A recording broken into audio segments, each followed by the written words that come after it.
Mga senador na nakatingin sa utang na loob at saka kaibigan, pakinggan natin si Mayor Vico Soto ng Pasig. Siya na 4 years ko na po winawarningan ng mga empleyado natin mula sa lahat ng lalo na client facing natin. 4 years na naman ako nagsasabi na talagang maghihigpit tayo. Hindi naman siya yung una din na na-entrap at napakulong. Pero baga tama na. Huwag po ninyong kalimutan, hindi po ako normal na mayor. Hindi politika ang tinitingnan ko. Ang tinitingnan ko, hindi rin ako interesado sa mga achievements ko, ganyan. Hindi ako masyadong concerned dyan. Ako naniniwala ako, gawin ko ang trabaho ko araw-araw. Darating yun yung mga achievements na yan. Darating yun, pero hindi ko yun iniintindi. Ang goal ko lang, at kaya ako tumakbo bilang mayor, at kaya ako naging mayor, at kaya ako tumakbo ulit ng second term para mayor, dahil ang pangarap ko, ang goal ko dito, ay pagkatapos ng term ko, kung maka 3 terms man ako, bahala na ang Diyos, pero pagkatapos ko bilang mayor, mas maayos ang iiwan kong LGU. Mas mahirap nang maging korap.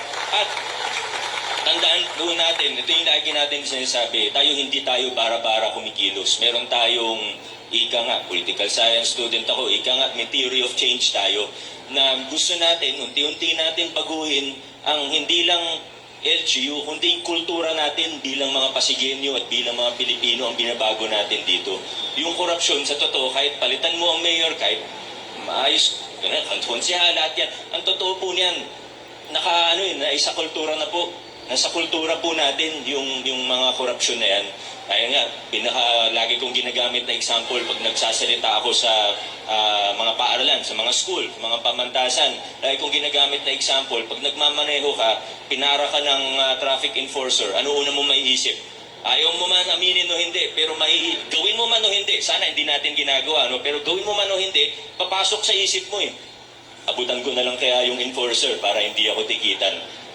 Totoo yun, aminin natin o hindi. Pero bakit ganun? Kasi na-institutionalize, na-isa-kultura po yun sa atin sa Pilipinas. Kailangan aminin natin. Ang first step para ayusin ang isang problema, aminin na nandun yung problema, i-acknowledge yung problema, at i-address yung problema.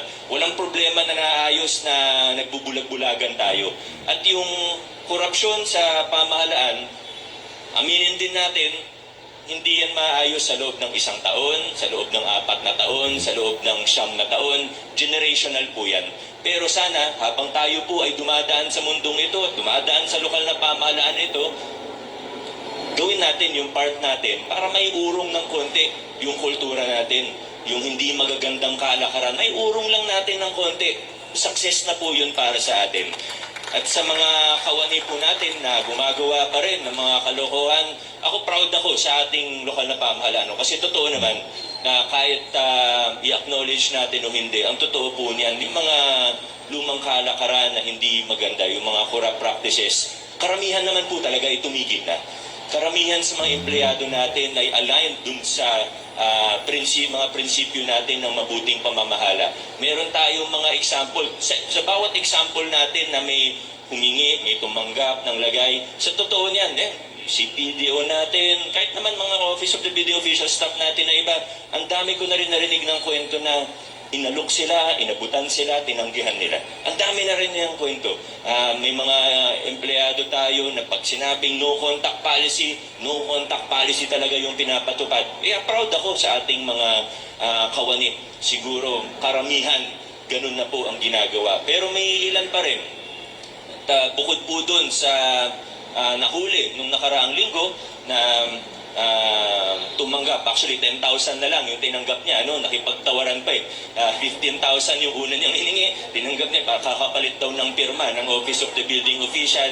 So nahuli siya, tinanggap niya yung 10,000, hindi ko lang alam kung itutuloy ng complainant. Pero siguro naman, the fact na naaresto siya, napakulong ng ilang sandali, siguro malaking na yun sa kanya, reminder po sa ating lahat. At meron po tayong ongoing case ngayon sa ating OGS at motor pool. Dahil meron pong kababalaghan na nangyari sa isang sasakyan natin, dalawang sasakyan. Yan o.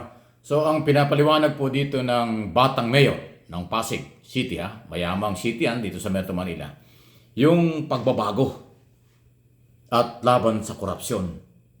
Unang porsyon na kanya nabanggit yan yung issue tungkol sa kaibigan, ayaw niya yan. Yung sinasabi nga niyang nahuli ng na korupsyon ng 15,000 to 10,000, ayun pala siya pa ang nagrekomenda. Siya pa yung nagpasok sa City Hall. Pero dahil corrupt, tinanggal niya. Yun.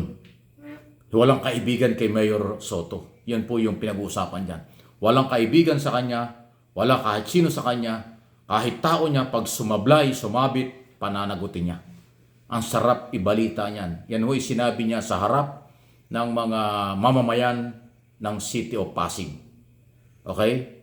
Ito, kung nyo mapapansin, ilang buwan nakakalipas na sinabi yan. Pero kaya ko lang ho inulit, ipinarinig sa inyo, kasi yan po'y napakagandang halimbawa na yan sa nangyayari sa Senado. Kasi iba itong Senado kaysa Congress eh. Sa Kongreso, walang palakasan. Lahat sila nagkakaisa pagka mali ang mga resource person at hindi nakikipag-coordinate, talagang pinananagot nila. Eh sa Senado ho kasi, mayroong ilang mga senador na lumutang na nakatingin sa utang na loob at saka pagkakaibigan. Yan po yung issue ng Kibuloy at saka committee ni Hontiveros. Inamin naman, ilang beses nang inuulit ang pag-amin ni Robin Padilla. Kaibigan niya si Kibuloy, kaya kanyang pinagtatanggol o kaya kanyang binibigyan ng lahat ng proteksyon at kung ano pa. Si Cynthia Villar na isang bilyonarya, yun din ang kanyang sinasabi, kaibigan at mabait daw sa kanyang pamilya. At hindi naniniwala sa mga akusasyon ng mga babaeng di umano'y naging biktima. Araw ng kababaihan, month ng kababaihan, pero babaeng senador, mas kinampihan yung inaakusahan. Yun ay dahil sa pagkakaibigan. Yan po yung idinidiin ng mayor ng Pasig. Bagong Pilipinas. Yan ang dapat maging huwara. Napakaswerte ng mga taga-Pasig.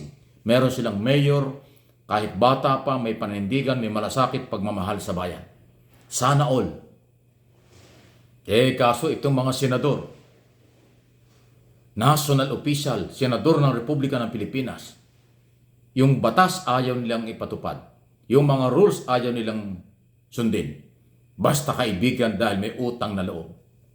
Grabe, di ba? Nakakahiya. Nakakahiyang ibalita pero inuulit-ulit nating ibalita ito kasi talagang hindi dapat manatili ang ganyang kalakaran. Anong mangyayari sa bansa natin mga kaibigan kung palakasan? Tao-tao, kaibigan at utang na loob. Mambabatas po ito eh. Di bali sana ko siguro kung yung mga nasa executive department o local executive ay gumagawa ng mga palakasan, masama. Ito mambabatas, gagawa ka ng batas. Dapat independent, dapat hindi bias, dapat sumunod sa batas. Sila mismo yung hindi sumusunod dahil utang na loob at kaibigan ang sandalan o sinasandalan